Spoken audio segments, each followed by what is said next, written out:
வணக்கங்க. நான் காரில் போயிட்டுருக்கும்போது இவரை பார்த்தேன். இவரை பார்க்கும்போது எனக்கு ரொம்ப கஷ்டமாக இருந்தது. இறங்கி அவர்கிட்ட பேச்சு கொடுக்கலான்னு பேச்சு கொடுத்தேன். நான் ஒரு செருப்பு தொழிலாளி அப்படின்னாரு. உங்களுக்கு எவ்வளோ வருமானம் வரும் அப்படின்னு கேட்டேன்.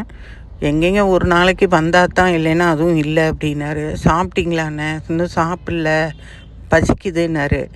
உடனே அவருக்கு போய் பிரியாணி வாங்கிட்டு வர சொல்லிவிட்டு அவர்கிட்ட பேச்சு கொடுத்துட்டு இருந்தேன். ரொம்ப கஷ்டப்பட்டு தான் அவர் உழைக்கிறாரு இந்த வயசுலேயும். அதை பார்க்கும்போது எனக்கு உண்மையிலுமே அவரை பார்க்கும்போது எனக்கு எங்கள் அப்பாவை பார்த்த ஞாபகம் வருது. அந்த வயசு அவர். ஆனால் அவங்க குடும்பத்துக்காக உழைக்கிறாரு.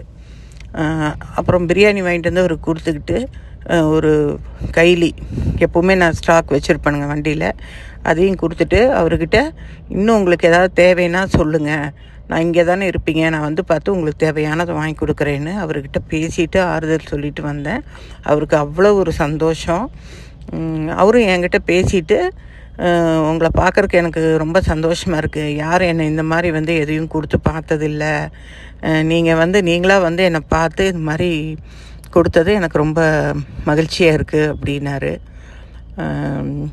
நம்மளால் முடிஞ்சதுங்க, அந்த ஒரு நேரம் அவங்கள சந்தோஷப்படுத்த முடிஞ்சதுன்னா கண்டிப்பாக எல்லோரும் பண்ணணும்.